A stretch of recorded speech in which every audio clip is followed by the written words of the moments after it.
জয় শ্রীরাম এই কথাটার মধ্যে একটা যেন আলাদা জোশ লুকিয়ে আছে। তো আমাদের এখানে রামনবমীর দিন কতটা আনন্দ করে সবাই জয় শ্রীরাম মিছিল নিয়ে যায় সেটাই তোমাদের সঙ্গে শেয়ার করলাম। তোমরা আশা করি সবাই জেনে গেছো আমি বাওয়ালিতে থাকি, আর বাওয়ালিতে আমার বাপের বাড়ি। তো দেখো আমাদের এখানে রামনবমীর দিনে কীভাবে মানুষ এত আনন্দ করে, কত মানুষের সমাহার। এখান থেকে যে আমাদের বাওয়ালি থেকে মিছিলটা গিয়েছিল, মিছিল নয় বলতে পারো শোভাযাত্রা, এই সুন্দর যাত্রাটা গিয়েছিল রামের জন্মদিন উপলক্ষে। তো আমাদের বাঁকড়াহাট পর্যন্ত গিয়েছিল। যারা এতে সামিল হয়েছিল তারা তো জানোই, আর যারা জানো না তাদের ভিডিওটা শেয়ার করে দিচ্ছি। আমি একটা ছাদ থেকে আর কি ভিডিওটা তুলেছিলাম, তা তোমরা যাতে ভালো করে দেখতে পারো। এর আগেও কিন্তু বহু মানুষ চলে গেছে, আর আমার ভিডিওটা করতে একটু লেট হয়ে গেছে, আর ভিডিওটা দিতেও কিন্তু একটু লেট হয়ে গেছে, তার জন্য আমি দুঃখিত।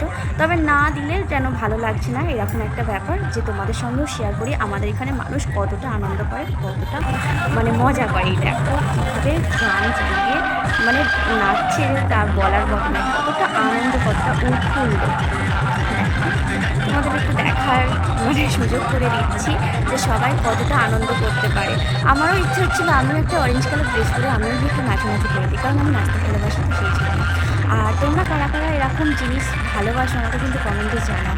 আর বাওয়ালিতে যারা আছে তারা তো জানো বাওয়ালির প্রত্যেকটা অনুষ্ঠানে এরকমভাবে আনন্দ হয়, সেটা রামনবমী বলো বা রথযাত্রা বলো। তোমরা যদি পারো তো এইদিকে চলে আসতে পারো, এরকম আনন্দও করতে পারবে। তো প্রথমে গেল দেখলে রাম লক্ষ্মণ আর আছে হনুমানজি বজরংবলীর প্রত্যেকটা মূর্তি করেছে, সেই মূর্তিগুলো পুজো হয়েছে। আর এখানে দেখো মানে ব্যাচেলার ইয়ং ছেলেদের জেনারেশনটা মানে যা করছে মানে ভাবা যায় না, ওদের দেখে আমার নাচতে ইচ্ছে করছে, মানে আপনা আপনি আমার ক্যামেরা কাঁপছে নাচিয়ে দেখে। তো দেখো কতটা ভালো লাগছে। ওই ছাদ থেকে ওটা আমার কিছু লাগে, তো ওই ছাদ থেকে কিছুরাও দেখছে। আর এখানে দেখো কত পুলিশ প্রশাসন দিয়েছে যাতে ঝামেলা না হয় আর কি, ঝামেলা না হয় তার জন্য অনেক পুলিশ সিকিউরিটি অনেক কিছু দিয়েছে। তবে হ্যাঁ, কোনো ঝামেলা কোনো রকম হয় না আমাদের এখানে। আচাই হোক সাম্প্রদায়িকের কোনো ব্যাপারটা নেই, হিন্দু মুসলিম সবাই কিন্তু একে অপরের বন্ধুর মতো থাকে, সবাই খুব ভালোবেসে একে অপরের সহযোগিতাও করে। এটা আমার খুব ভালো লাগে, আর আমি খুব গর্বের সঙ্গে বলি। আর আমরাও কিন্তু ঈদেতেও আনন্দ করি না তা নয়, ঈদেতেও আমরা আনন্দ করি, আমাদের এখানে ঈদে ফাংশন আরে হয়।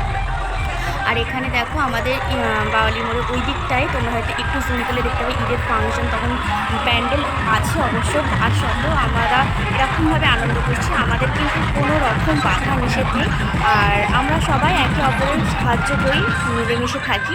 খুব ভালো লাগে যেন সারা জীবন এরমভাবেই মিলেমিশে আনন্দ করে থাকতে পারি। এটাই আমি চাই যে সবাই সবার ধর্মই শ্রেষ্ঠ, ঠিক আছে।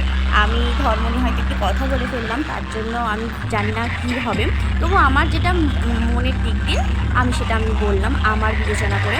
তো এটাই হলো রামজির মূর্তি, রামের মূর্তিটা যা সুন্দর হয়েছে, অযোধ্যার রাম মূর্তি অবিকল ওইরকমভাবেই করা হয়েছে, সেটাই পুজো করা হয়েছে। ব্রাহ্মণও আছে, গাড়ির ওপরেই পুজো চলছে আর কি। আর ওখানে দেখো কিছু ছেলেরা লাঠি খেলছে, আর এই লাঠি খেলা কিন্তু ঈদেতেও মানে আমরা দেখি, আমাদের এখানে কুরবানি ঈদেও এরকম সুন্দর লাঠি খেলে। তো এখানে আমাদের বাঙালি ছেলেরাও খুব সুন্দর লাঠি খেলছে। তোমাদের কেমন লাগলো ভিডিওটা জানিও বন্ধুরা।